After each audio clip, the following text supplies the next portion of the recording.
Boxtel's return was scarcely announced, when he entered in person the drawing-room of Meneer van Sistens, followed by two men, who carried in a box their precious burden and deposited it on a table. The prince, on being informed, left the cabinet, passed into the drawing-room, admired the flower, and silently resumed his seat in the dark corner, where he had himself placed his chair. Rosa, trembling, pale and terrified, expected to be invited in her turn to see the tulip. She now heard the voice of Boxtel. "It is he," she exclaimed. The prince made her a sign to go and look through the open door into the drawing-room. "It is my tulip," cried Rosa, "I recognize it. Oh, my poor Cornelius!" And saying this she burst into tears. The prince rose from his seat, went to the door, where he stood for some time with the full light falling upon his figure. As Rosa's eyes now rested upon him, she felt more than ever convinced that this was not the first time she had seen the stranger. "Master Boxtel," said the prince, "come in here, if you please." Boxtel eagerly approached, and, finding himself face to face with William of Orange, started back. "His Highness," he called out. "His Highness," Rosa repeated in dismay. Hearing this exclamation on his left, Boxtel turned round, and perceived Rosa. At this sight the whole frame of the thief shook as if under the influence of a galvanic shock. "Ah," muttered the prince to himself, "he is confused." But Boxtel, making a violent effort to control his feelings, was already himself again. "Master Boxtel," said William, "you seem to have discovered the secret of growing the black tulip?" "Yes, your Highness," answered Boxtel, in a voice which still betrayed some confusion. It is true his agitation might have been attributable to the emotion which the man must have felt on suddenly recognizing the prince. "But," continued the stadtholder, "here is a young damsel who also pretends to have found it." Boxtel, with a disdainful smile, shrugged his shoulders. William watched all his movements with evident interest and curiosity. "Then you don't know this young girl?" said the prince. "No, your Highness." "And you, child, do you know Master Boxtel?" "No, I don't know Master Boxtel, but I know Master Jacob." "What do you mean?" "I mean to say that at Lowenstein the man who here calls himself Isaac Boxtel went by the name of Master Jacob." "What do you say to that, Master Boxtel?" "I say that this damsel lies, your Highness." "You deny, therefore, having ever been at Lowenstein?" Boxtel hesitated. The fixed and searching glance of the proud eye of the prince prevented him from lying. "I cannot deny having been at Lowenstein, your Highness, but I deny having stolen the tulip." "You have stolen it, and that from my room," cried Rosa, with indignation. "I deny it." "Now listen to me. Do you deny having followed me into the garden, on the day when I prepared the border where I was to plant it? Do you deny having followed me into the garden when I pretended to plant it? Do you deny that, on that evening, you rushed after my departure to the spot where you hoped to find the bulb? Do you deny having dug in the ground with your hands, but, thank God, in vain, as it was a stratagem to discover your intentions? Say, do you deny all this?" Boxtel did not deem it fit to answer these several charges, but, turning to the prince, continued. "I have now for 20 years grown tulips at Dort. I have even acquired some reputation in this art. One of my hybrids is entered in the catalogue under the name of an illustrious personage. I have dedicated it to the King of Portugal. The truth in the matter is as I shall now tell your highness.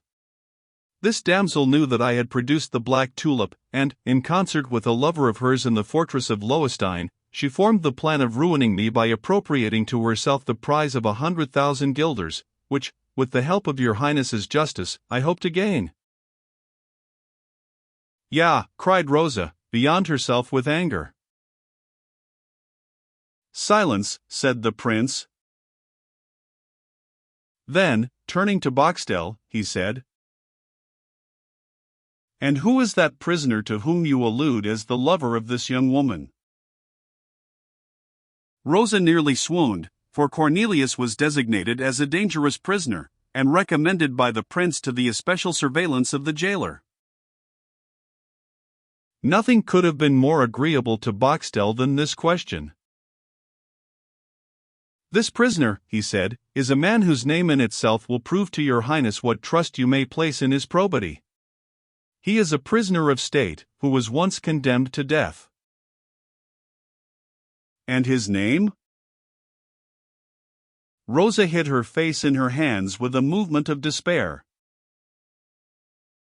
"His name is Cornelius van Barrel," said Boxtel, "and he is godson of that villain Cornelius de Witt." The prince gave a start, his generally quiet eye flashed, and a death-like paleness spread over his impassible features. He went up to Rosa, and with his finger, gave her a sign to remove her hands from her face. Rosa obeyed, as if under mesmeric influence, without having seen the sign. "It was, then, to follow this man that you came to me at Leyden to solicit for the transfer of your father?" Rosa hung down her head, and, nearly choking, said, "Yes, your highness." "Go on," said the prince to Boxtel. "I have nothing more to say," Isaac continued. "Your highness knows all. But there is one thing which I did not intend to say, because I did not wish to make this girl blush for her ingratitude. I came to Lowenstein because I had business there. On this occasion I made the acquaintance of old Gryphus, and, falling in love with his daughter, made an offer of marriage to her, and, not being rich, I committed the imprudence of mentioning to them my prospect of gaining 100,000 guilders, in proof of which I showed to them the Black Tulip. Her lover having himself made a show at Dort of cultivating tulips to hide his political intrigues, they now plotted together for my ruin. On the eve of the day when the flower was expected to open, the tulip was taken away by this young woman. She carried it to her room, from which I had the good luck to recover it at the very moment when she had the impudence to dispatch a messenger to announce to the members of the Horticultural Society that she had produced the grand Black Tulip. But she did not stop there. There is no doubt that, during the few hours which she kept the flower in her room, she showed it to some persons whom she may now call as witnesses. But, fortunately, your highness has now been warned against this impostor and her witnesses." "Oh, my God, my God! What infamous falsehoods," said Rosa, bursting into tears, and throwing herself at the feet of the stadtholder, who, although thinking her guilty, felt pity for her dreadful agony. "You have done very wrong, my child," he said, "and your lover shall be punished for having thus badly advised you. For you are so young, and have such an honest look, that I am inclined to believe the mischief to have been his doing, and not yours." "Monseigneur! Monseigneur," cried Rosa, "Cornelius is not guilty." William started. "Not guilty of having advised you? That's what you want to say, is it not?" "What I wish to say, your highness, is that Cornelius is as little guilty of the second crime imputed to him as he was of the first." "Of the first? And do you know what was his first crime? Do you know of what he was accused and convicted?" "Of having, as an accomplice of Cornelius de Witt, concealed the correspondence of the Grand Pensionary and the Marquis de Louvois." "Well, sir, he was ignorant of this correspondence being deposited with him, completely ignorant. I am as certain as of my life, that, if it were not so, he would have told me, for how could that pure mind have harbored a secret without revealing it to me? No, no, your Highness, I repeat it, and even at the risk of incurring your displeasure, Cornelius is no more guilty of the first crime than of the second, and of the second no more than of the first. Oh, would to heaven that you knew my Cornelius, Monseigneur! He is a de-wit, cried Boxtel. His Highness knows only too much of him, having once granted him his life. Silence, said the prince, all these affairs of state, as I have already said, are completely out of the province of the Horticultural Society of Haarlem. Then, knitting his brow, he added, as to the tulip, make yourself easy, Master Boxtel, you shall have justice done to you. Boxtel bowed with a heart full of joy, and received the congratulations of the president. You, my child, William of Orange continued, you were going to commit a crime. I will not punish you, but the real evildoer shall pay the penalty for both. A man of his name may be a conspirator, and even a traitor, but he ought not to be a thief. A thief, cried Rosa. Cornelius a thief? Pray, your Highness, do not say such a word, it would kill him, if he knew it. If theft there has been, I swear to you, sir, no one else but this man has committed it. Prove it, Boxtel coolly remarked. I shall prove it. With God's help I shall. Then, turning towards Boxtel, she asked, the tulip is yours? It is. How many bulbs were there of it? Boxtel hesitated for a moment, but after a short consideration he came to the conclusion that she would not ask this question if there were none besides the 2 bulbs of which he had known already. He therefore answered, 3. What has become of these bulbs? Oh. What has become of them? Well, one has failed, the second has produced the black tulip. And the third? The third. The third, where is it? I have it at home, said Boxtel, quite confused. At home? Where? At Lowenstein, or at Dort? At Dort, said Boxtel. You lie, cried Rosa. Monseigneur, she continued, whilst turning round to the prince, I will tell you the true story of these 3 bulbs.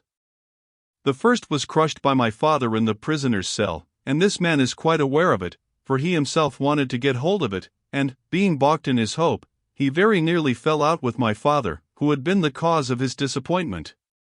The second bulb, planted by me, has produced the black tulip, and the third and last, saying this, she drew it from her bosom, here it is, in the very same paper in which it was wrapped up together with the 2 others. When about to be led to the scaffold, Cornelius van Barrel gave me all the 3. Take it, Monseigneur, take it. And Rosa, unfolding the paper, offered the bulb to the prince, who took it from her hands and examined it. But, Monseigneur, this young woman may have stolen the bulb, as she did the tulip, Boxtel said, with a faltering voice, and evidently alarmed at the attention with which the prince examined the bulb, and even more at the movements of Rosa, who was reading some lines written on the paper which remained in her hands. Her eyes suddenly lighted up, she read, with breathless anxiety, the mysterious paper over and over again, and at last, uttering a cry, held it out to the prince and said, Read, Monseigneur, for heaven's sake, read. William handed the third bulb to Van Sistens, took the paper, and read. No sooner had he looked at it than he began to stagger, his hand trembled, and very nearly let the paper fall to the ground, and the expression of pain and compassion in his features was really frightful to see. It was that flyleaf, taken from the Bible, which Cornelius de Witt had sent to Dort by Creek, the servant of his brother John, to request Van Barrel to burn the correspondence of the Grand Pensionary with the Marquis de Louvois. This request, as the reader may remember, was couched in the following terms. My dear godson, burn the parcel which I have entrusted to you.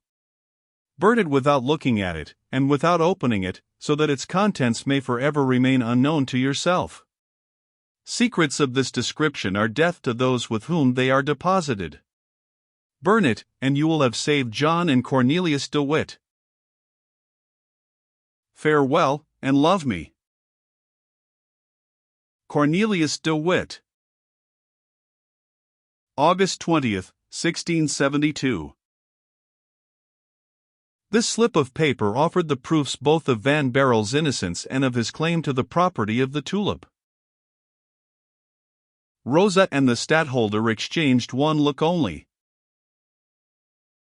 That of Rosa was meant to express, "Here, you see yourself." That of the stadtholder signified, "Be quiet, and wait." The prince wiped the cold sweat from his forehead, and slowly folded up the paper, whilst his thoughts were wandering in that labyrinth without a goal and without a guide, which is called remorse and shame for the past. Soon, however, raising his head with an effort, he said, in his usual voice, "Go, Mr. Boxtel, justice shall be done, I promise you." Then, turning to the president, he added, "You, my dear Meneer van Sistens, take charge of this young woman and of the tulip. Goodbye."